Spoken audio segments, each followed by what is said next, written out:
adelante que van a permitir la conducción. Nosotros, así a grandes rasgos, vamos a encontrar en pues, nuestras células musculares cardíacas lo que son un núcleo, los discos intercalares, como pueden ver aquí, y pues las miofibrillas en general, que es lo que forma la célula muscular cardíaca. En cuanto a la contracción cardíaca, vamos a tener que el miocardio está formado por células musculares estriadas que van a contener muchas fibrillas paralelas. Estas van a estar compuestas a su vez por sarcómeras y estas van a estar compuestas por filamentos finos y filamentos gruesos. Los filamentos finos van a ser la actina y los filamentos gruesos van a ser la miosina, como pueden ver en la imagen. Estos son los de miosina y estos son los de actina. Entonces, una sarcómera, que es la unidad de contracción cardíaca, va a estar formada por la miosina, la actina, vamos a tener las líneas Z y la zona H, ¿va? En el libro de Guyton y Hall nos marca que hay 3 tipos principales de músculo cardíaco. Los dividen en el músculo auricular, el músculo ventricular y las fibras musculares especializadas de excitación y conducción. Ahora vamos a hablar de algunos conceptos básicos, que es la presión arterial, que en sí es la fuerza que la sangre ejerce sobre las paredes arteriales. Esta la vamos a dividir en 2, en la presión sistólica y la presión diastólica. La presión sistólica es la máxima presión desarrollada durante la expulsión de sangre, mientras que la presión diastólica es la mínima presión registrada. También vamos a hablar de la presión arterial media, que refleja la presión de perfusión celular, que tanto oxígeno está llegando a los tejidos. Esto tenemos 2 formas de calcularlo, esta va a ser la más simple, es la presión diastólica más 1/3 de la presión diferencial de la sistólica y diastólica. La presión de pulso es la diferencia entre la presión sistólica y diastólica y esta se va a determinar por la amplitud del pulso. Ahora vamos a hablar un poquito de la precarga o también llamada tensión pasiva. Es la tensión al final de la diástole y tenemos 3 determinantes que van a ser el retorno venoso, que vendría siendo la volemia, la distensibilidad ventricular y la sístole auricular. Esta va a estar regida en sí o se relaciona la precarga con el volumen sistólico en la ley de Frank-Starling. Nos dice que a mayor llenado, mayor longitud va a tener la fibra miocárdica. ¿Hasta aquí todo bien? Sí me están escuchando, ¿verdad? Sí, todo bien. Sí. Va, muchas gracias. Ok, entonces, relaciona la precarga con el volumen sistólico. Entonces, a mayor volumen de llenado, mayor longitud va a tener esta fibra miocárdica y se va a desarrollar una mayor tensión. Aunque hay que tener en claro que va a llegar un punto en el que por más que se estire, no va a generar más fuerza contráctil. ¿Cómo pueden recordar esto? Imagínense unas ligas. Imaginen que estiran esta liga mucho, mucho, mucho. Cada vez que la estiran, ustedes van a ejercer una mayor tensión. Ahora, ¿esta tensión cómo se va a producir? Se va a producir gracias al volumen. Imaginen que tienen un globo de agua. Lo están llenando. Están haciendo que haya más tensión y, por tanto, más fuerza contráctil. Lo siento, se salió. Denme un momento. Listo. Ahora, hablemos de la poscarga. Es la fuerza con la que el músculo cardíaco se va a contraer y va a equivaler a la tensión de la pared ventricular, ¿va? Ahora, vamos a tener 3 determinantes de la poscarga, que es la geometría ventricular, la resistencia aórtica y las resistencias vasculares sistémicas. ¿Por qué decimos que la resistencia aórtica? Nosotros cada vez que hablamos de poscarga, encontrarnos que es como sístole, porque pues la resistencia que se opone al ventrículo izquierdo en este caso va a ser la aórtica. Es la presión que nosotros debemos vencer para enviar la sangre a todo el cuerpo. Ahora, esta poscarga va a determinar o va a estar muy relacionada con la ley de Laplace, donde nos dice que la tensión de la pared ventricular o la presión interventricular y el radio de la cavidad va a ser directamente proporcional a la tensión de la pared ventricular. Bueno, se los digo otra vez. La tensión de la pared ventricular en sí va a ser directamente proporcional a la presión interventricular y al radio de la cavidad. Y esta a su vez va a ser inversamente proporcional al grosor de la pared. ¿Va? ¿Queda alguna duda hasta ahí? Yo no entendí lo último. O sea, la presión ventricular es proporcional a la presión intraventricular, algo así. La tensión de la pared, perdón, es la tensión de la pared. La tensión de la pared ventricular es directamente proporcional a la presión interventricular y esta a su vez pues, también va a estar proporcional al radio de la cavidad. Y te dice que es inversamente proporcional, pero al grosor de la pared. No sé si así ya quede más claro. Sí, ya. Muchas gracias. ¿Ya? Ok, va. Entonces, ahora vamos a hablar de el gasto cardíaco. El gasto cardíaco lo vamos a medir por minuto, va a ser el volumen sistólico por la frecuencia cardíaca, ¿va? Vamos a tener un valor normal de 4 a 6 litros por minuto. Los determinantes aquí son la contractilidad, la frecuencia cardíaca, la precarga y la poscarga. Tenemos un volumen diastólico normal de 120 mililitros y un gasto sistólico de 70 mililitros. Ahora, esto puede cambiar muchísimo durante el ejercicio intenso porque vemos que nosotros bombeamos de 4 a 6 litros, pero cuando hacemos ejercicio intenso puede bombear de 4 a 7 veces esa cantidad por minuto, ¿va? Ahora, vamos a ver qué situaciones pueden alterar a este gasto cardíaco. Por ejemplo, su aumento se puede dar por ansiedad, excitación en un 50 a 100%, pero la alimentación también va a influir, el ejercicio, que como les decía, puede aumentar hasta 7 veces lo normal, que es de gasto cardíaco, y pues la temperatura ambiental elevada. También lo puede hacer el embarazo y la adrenalina. Y el descenso va a ser concentrarse o ponerse de pie desde decúbito, y esto va a ser del 20 al 30%. Y arritmias rápidas también es lo que pueden descender el gasto cardíaco. Vas, Vic.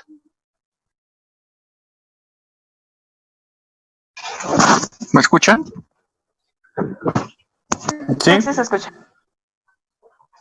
Ok. Pues bueno, esto de lo del gasto cardíaco, recuerden que en el ventrículo, tanto en el izquierdo como en el derecho, tenemos cierto volumen. Para ambos ventrículos, el volumen es el mismo, ¿sale? Está calculado en promedio de 120 mililitros. Pero para fines de estudio vamos a tomar el ventrículo izquierdo, ¿sale?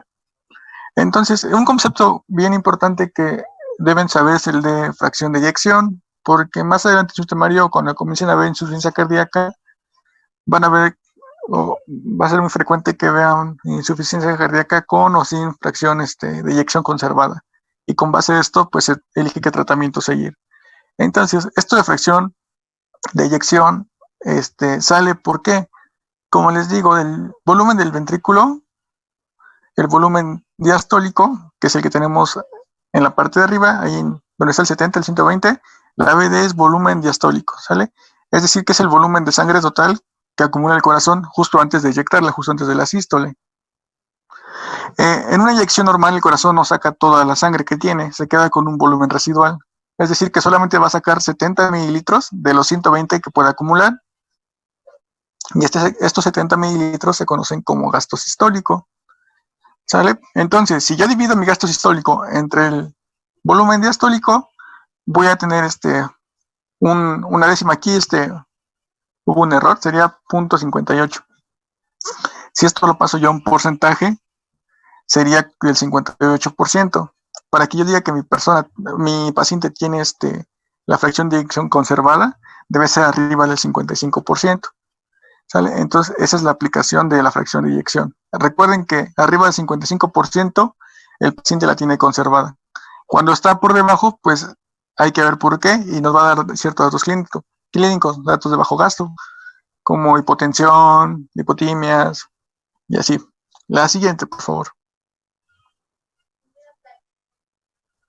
Bueno, eso ya es en general los determinantes de la función cardíaca. Este esquema viene en el libro CTO de cardio, obviamente. Pues ya como resumen, la precarga, la poscarga y la contractibilidad van a estar relacionadas con el volumen latido, que es el volumen sistólico de eyección, que junto con la frecuencia cardíaca nos va a dar el gasto cardíaco y junto con las resistencias vasculares sistémicas vamos a obtener la presión arterial, ¿no? Es como que un resumen de lo que ya vimos. Y pues ahorita ya viene el tiempo de las participaciones, nada más va a haber 6 participaciones. No sé cómo poner esto, así que pues quien quiera decir definición de cronotropismo solamente hable, por favor. Yo, doctora, de inotropismo. Ajá, cronotropismo o automatismo. ¿Quieres inotropismo? Ah, sí, pensé que había dicho inotropismo, pero si gusta me espero a que hablen los demás primero. No, no te preocupes. Inotropismo. Dime la definición de inotropismo. Ah, bueno, yo había leído que inotropismo es la fuerza intrínseca de el corazón al contraerse. Ok, va. Es la capacidad en sí del músculo cardíaco de acortar su longitud, acortar la longitud de sus fibras en respuesta al aumento de concentración intracelular de calcio, ¿va? Y esto se va a producir en sí por un potencial de acción de respuesta rápida. ¿Cuál es tu nombre? Ah, perdón, Ramsés. Ramsés, ok. ¿Alguien más quiere dar cronotropismo? Ay, yo quiero batmotropismo. No, Carla. Carla, ok. El batmotropismo también puede ser ya conocido como la excitabilidad y es la facilidad con la que la fibra o la célula del corazón puede ser activada o excitada por el potencial de acción y se puede... Exactamente, que puede responder a un estímulo. Perfecto. Sí. Yo digo de cronotropismo. Ok, cronotropismo. Bueno, el cronotropismo es la capacidad de excitarse por sí mismo de forma intrínseca y automática, y también se le conoce como una propiedad, o también se le conoce como automatismo, más bien dicho. Exactamente, es la capacidad que tiene el tejido de autoexcitarse y generar potenciales de acción propagados, ¿va? ¿Cuál es tu nombre? Hernández Román Janio. Perdón, ¿me lo puedes repetir? Es que no te escucho. Hernández Román Jania. Ajá, listo. ¿Alguien más, Mara? Sí, yo quiero decir dromotropismo. Es la capacidad de conductibilidad, es decir, de pasar los estímulos eléctricos a través de las células. Ajá, es importante destacar que se conduce el potencial, pero sin que tenga un decremento, es decir, todas las células van a tener el mismo potencial, ¿va? También se conoce como conductibilidad. ¿Alguien más? Yo. Ok. Lucitropismo. Ok, va. Es la capacidad que tienen las fibras para relajarse, ya sea por algún estímulo como algún medicamento. Ok, van a regresar a su estado inicial después de haber efectuado como tal su trabajo o la contracción. ¿Cuál es tu nombre? Jesús Barranco. Jesús Barranco, ok. Gracias. Sí, por nada. ¿Alguien más quiere participar? ¿Cuál falta? Perdón. Cronotropismo.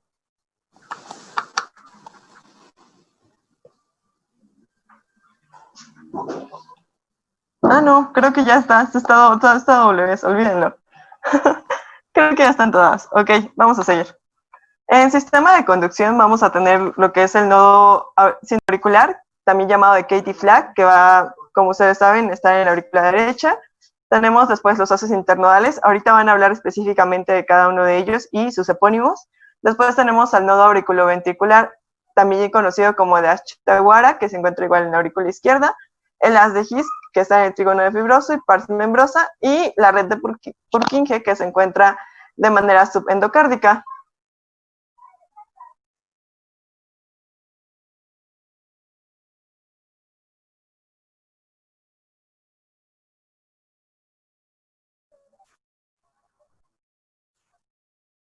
Vic.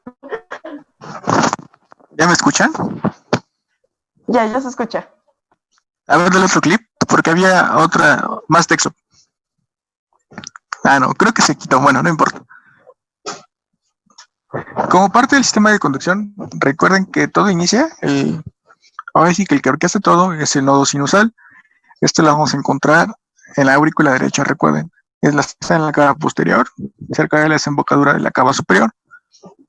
Este va a llevar el ritmo del corazón, es el marcapasos del corazón. Y este va a transmitir sus estímulos al ventrículo a través de unos haces. Tenemos un anterior, un medio y un posterior. Estos tienen los epónimos. Aquí les puse los epónimos a Batman. Batman va adelante, Wolverine en medio y todo atrás. ¿Sale? yo me acuerdo de los epónimos por esto, porque es Bachmann, Weckenbach y Torel, el nombre de los epónimos de los haces. Entonces, aquí lo importante es saber que el anterior es el que usualmente suele dar la ramita para la aurícula izquierda. Y bueno, estos haces van a servir de comunicación entre el nodo sinusal y el AB. Recuerden que hay un retraso fisiológico del estímulo, y este retraso se da por dos cosas. El nodo sinusal, en cuanto a los haces, no son tan ricos en uniones gap, ¿sale? Entonces es uno de los factores por los cuales hay un retraso fisiológico. Y el otro es que estas fibras, pues, vamos a ver más adelante, se despolarizan con calcio, y el calcio descarga más lento que el sodio. Una vez que llegamos al nodo AB, este emite un bracito, es el haz de His, es muy corto, y hasta llegar al tabique en la parte muscular. Recuerden que el tabique interventricular tiene una parte muscular y una membranosa. Al llegar a la parte muscular, se va a dividir el haz de His en dos ramas, una para el ventrículo izquierdo y una para el ventrículo derecho. Estas ramas, al llegar al ápex, ascienden y dan más ramas, con el fin de cubrir toda la parte de los ventrículos. Bueno, recuerden que el corazón, una de sus propiedades es que es automático, ¿sale? Es por eso que es el mejor órgano. Al corazón lo podemos detectar y ahora sí va funcionando. No sé si hayan visto alguna vez en Facebook los videos de los trasplantes cardíacos, donde llevan la pieza, llevan el corazón y sigue latiendo solito. Pues sí, el corazón, aunque no tenga estímulos del cerebro, puede seguir latiendo, puede seguir haciendo sus funciones normalmente por cierto tiempo, pero el cerebro sí va a intervenir, ¿sale? ¿De qué manera lo hace? Pues aumentando, disminuyendo la frecuencia cardíaca. Esto a través de los receptores beta 1. Recuerden que el simpático va a liberar noradrenalina, el cual, al actuar en los receptores beta 1, va a provocar una mayor entrada de calcio. El resultado de esto, pues, aumenta la frecuencia cardíaca. También va a intervenir el sistema nervioso central a través del parasimpático, como lo hace, pues, por los receptores M2, al secretar acetilcolina. Estos receptores lo que tienen es la acetilcolina, al unirse a estos receptores, provoca un efecto inotrópico y cronotrópico negativo, es decir, que baja la frecuencia. La siguiente. Ok, nada más recordando lo que ya habíamos visto en la clase pasada, la excitabilidad automática, pues sabemos que el marcapasos fisiológico del corazón va a ser el nodo sinusal, eso ya lo habíamos visto en la anterior clase. Va a tener aproximadamente de 60 a 100 latidos por minuto, el nodo auriculoventricular de 40 a 60 y el haz de His de 20 a 40. Y pues más allá ya va menor a 20. En sí eso ya no está como que ya no permite la vida, entonces pues ya el paciente ya no estaría vivo. Si estuviera... Hagan de cuenta que cuando el nodo sinusal no funciona, entonces le pasa esa responsabilidad de marcapasos al nodo. Y así va pasando cada vez que una estructura no funciona. Entonces, si nosotros llegamos a las de His o a las fibras de Purkinje, entonces hay menos probabilidad, muchísimo menos, de que el paciente sobreviva, porque no es compatible con la vida, ¿va?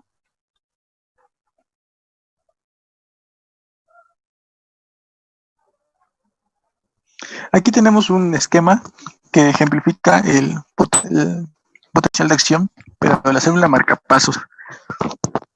Lo importante que observen aquí es que, como les digo, en la fase de la pendiente, la que va ascendente, el calcio es el que orquesta la despolarización. Es una característica bien importante de las células marcapaso, que las diferencia de las células contráctiles normales. Las contráctiles normales se van a despolarizar, pero por corrientes de sodio, mientras que las de marcapasos por calcio. ¿Sale? Presten atención a eso, porque eso puede ser una pregunta de su examen. Además, como tal, el inicio de la exploración de células marcapasos, si bien está mediado por el calcio, en realidad está iniciado por corrientes de potasio y de sodio. Recuerden que la corriente FONI es la que va a iniciar como tal la actividad. ¿Sale? Entonces, esta corriente FONI tiene su canal, que es el HCN4, me parece, el cual intercambia iones sodio-potasio. Entonces, la característica de este canal es que se va a activar ante despolarización, mientras que todas las corrientes que vamos a ver a continuación se activan con despolarización. La corriente FONI se activa al revés por hiperpolarización, es decir, que mientras mi célula se hace más negativa, mientras yo estoy en una fase 4, en una fase 3, perdón, la corriente Foni lo que va a hacer es activarse mientras mi célula está hiperpolarizada para producir otro estímulo. Y esto lo va a hacer por toda la vida. ¿Hay dudas con eso?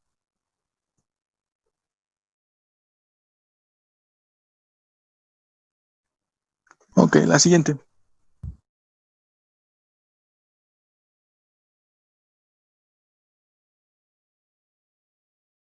Y yo, espera, es que se trabó, dame un momento. No pasa. Yo sí tengo duda. Dijiste que las células marcapaso están determinadas por los iones de calcio, pero empiezan por los iones de potasio, ¿verdad? Sí. Hola. La corriente Foni lo que hace es trabaja con sodio y con potasio, ¿sale? Entonces, es que, mira, aquí déjale Clau. Espera, es que se está moviendo sola. Bueno, si puedes regresar como al potencial de acción donde estaba la maceta, el que tenía como los canales verdes. Sí, es que, dame un momento. Ya.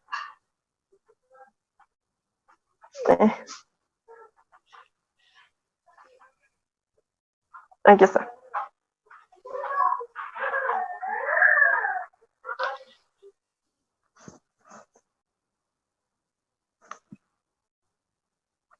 Ándale.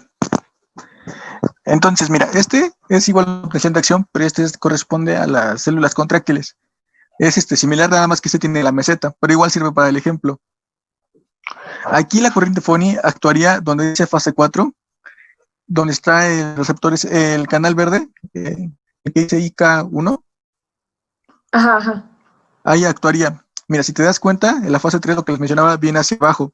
Es decir, cuando viene hacia abajo, quiere decir que tiene más cargas negativas, se está hiperpolarizando. Normalmente esto en todas las células produciría una disminución de la respuesta, pero la corriente Foni, esta tiene esa característica rara, por eso le pusieron Foni. Bueno, creo que es como un error de traducción, porque en sí lo que querían decir era que era una corriente rara, no chistosa. Entonces es la característica, que en lugar de que esta descargue más lento, al contrario, se activa. Entonces es por eso que el corazón puede tiene su automatismo, porque una vez que se está hiperpolarizando, esta misma hiperpolarización sirve para iniciar un nuevo estímulo. Entonces, ya que tengo yo mi estímulo, ya que comencé con este estímulo producto de la corriente Foni, ahora sí puedo abrir canales de calcio voltaje dependientes e iniciar la pendiente hacia arriba otra vez. ¿Sí quedó más o menos? ¿Abre los canales de calcio o abre los canales de sodio? No te confundas, la corriente Foni trabaja con sodio y con potasio, pero una vez que esta corriente se activa con hiperpolarización, al activarse produce una despolarización. Una vez que tengo cierto grado de despolarización, yo abro canales de calcio voltaje dependientes, los cuales como tal sí me van a dar el pico de despolarización. Es como un iniciador, pues. Ok, gracias. Sí. Ay, no se quitan. Ok, me voy a saltar esta diapositiva, Vic, porque ya queda poco tiempo. Entonces, vamos a verlo rápido, ¿no? Acoplamiento, excitación, contracción. Primero, ¿qué va a pasar? Se va a generar un potencial de acción cardíaco, después va a haber una despolarización de lo que es el sarcolema y de los túbulos C, va a haber una apertura, entonces, de los canales de calcio tipo L, también llamado lentos, que vendría siendo la fase 2 o meseta. Después vendría la estimulación del receptor de rianodina, que pues aquí está, es este. Después vendría la liberación del calcio de las cisternas del retículo sarcoplásmico y la unión como tal del calcio con la troponina C. Ay, lo siento, es que está un poco lenta mi computadora. Y después aquí vendría la liberación de la inhibición de la tropomiosina. Entonces, ¿qué va a pasar? Se van a formar los puentes cruzados de actinomiosina y va a haber un deslizamiento de los filamentos que finalmente nos va a dar la contracción muscular. Bueno, rápidamente el potencial de acción cardíaco va a constar de, pues en sí son 5 fases, empezando desde la 0, fase 0, 1, 2, 3, 4. La fase 0 va a ser por la despolarización rápida, es decir, por canales de sodio, aquí va a entrar el sodio, después va a ser la fase 1, que es una salida breve de lo que es el potasio, por eso vemos que como que disminuye esta bueno, ese potencial. Después la fase 2, que es la meseta, que va a ser el intercambio en sí del sodio y del calcio. Y después la fase 3, que es la repolarización o salida del potasio, que está aquí. Y finalmente la fase 4, que es gracias a la bomba de tepeasa de sodio y potasio. No sé si quieras explicar estas, Vic, o me las paso porque es para muy poco tiempo. Bueno, si quieres, pásatelo porque hay poco tiempo. Ok. Bueno, empecemos con el ciclo cardíaco. Es una serie de fenómenos eléctricos, mecánicos, acústicos y hemorreológicos que van a interactuar entre sí y se van a sobreponer unos contra otros. Ahorita vamos a ver una gráfica más, bueno, para que la expliquemos más profundo. Va a durar aproximadamente 80 milisegundos, va a tener dos fases, una sístole y una diástole. La diástole, es importante decir que toma 2/3 partes de la duración total del ciclo cardíaco. Las fases del ciclo cardíaco como tal van a ser la contracción auricular, la contracción ventricular isovolumétrica, la fase de eyección máxima, también llamada rápida, inicio de relajación, reducción de eyección, relajación isovolumétrica, llenado rápido y llenado lento, también llamado diástasis. Ahora vamos a empezar por aquí. Aquí, en la válvula aórtica, vamos a ver que primero tenemos que romper resistencias, ¿no? Tenemos que abrir la válvula aórtica, entonces la presión diastólica, que va a ser de 80 milímetros de mercurio, aquí, se tiene que romper, y también la sistólica, que es de 120 milímetros de mercurio. Entonces, cuando el ventrículo se contrae la primera vez, va a vencer la de 80 milímetros de mercurio, entonces va a llegar a un punto de presión máximo. Después va a disminuir, lo siento, es que el señalador no funciona.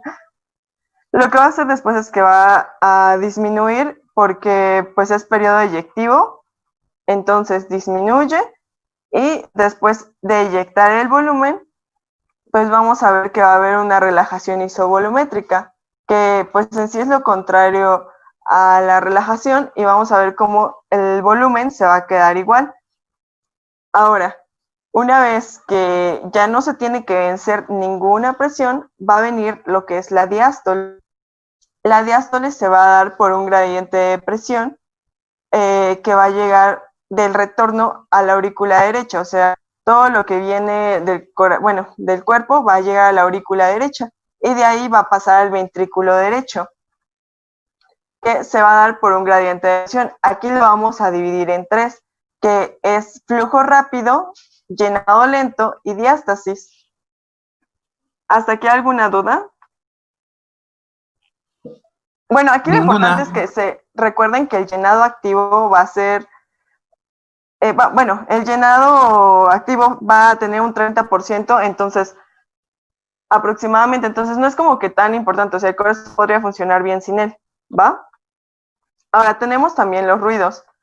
Tenemos el ruido S1, el S2, el S3 y el S4. El primer ruido se va a dar por dos componentes que van a ser el mitral y dos válvulas, la mitral y la tricúspide, y este se va a dar por el cierre en sí de las válvulas. Y el segundo ruido cardíaco, que va a sonar como DUP, así como dice ahí, va a tener dos componentes, que va a ser el aórtico y el pulmonar, y se va a dar en sí por el cierre de las válvulas semilunares. Después tenemos un pequeño chasquido de apertura, que es la apertura de la válvula mitral, pero este ya es patológico, porque se encontraría en una válvula mitral perestenótica. Y después tenemos al S3, que se supone, no se supone, regularmente no se tendría que encontrar, se puede encontrar en mujeres embarazadas y en niños, pero pues no se debería encontrar en personas normales, que va a ser el tercer ruido cardíaco, que se puede dar por galope de llenado diastólico o galope ventricular o protodiastólico, y el 4, que siempre va a ser patológico. Y pues sigamos con ciclo cardíaco, Vic.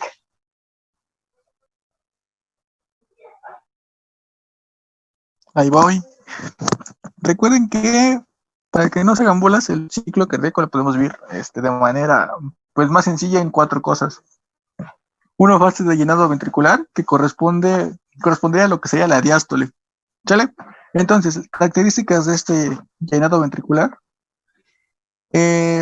Aquí les quise ejemplificar la aurícula izquierda. Voy a tomar como ejemplo el corazón izquierdo. Entonces les puse la aurícula izquierda. el ventrículo izquierdo y les puse una manguera. Recuerden que el corazón, todo en general, todo el aparato cardiovascular funciona como una bomba de agua y una tubería, ¿sale? Donde la tubería son los vasos y la bomba como tal es el corazón. Entonces, en el llano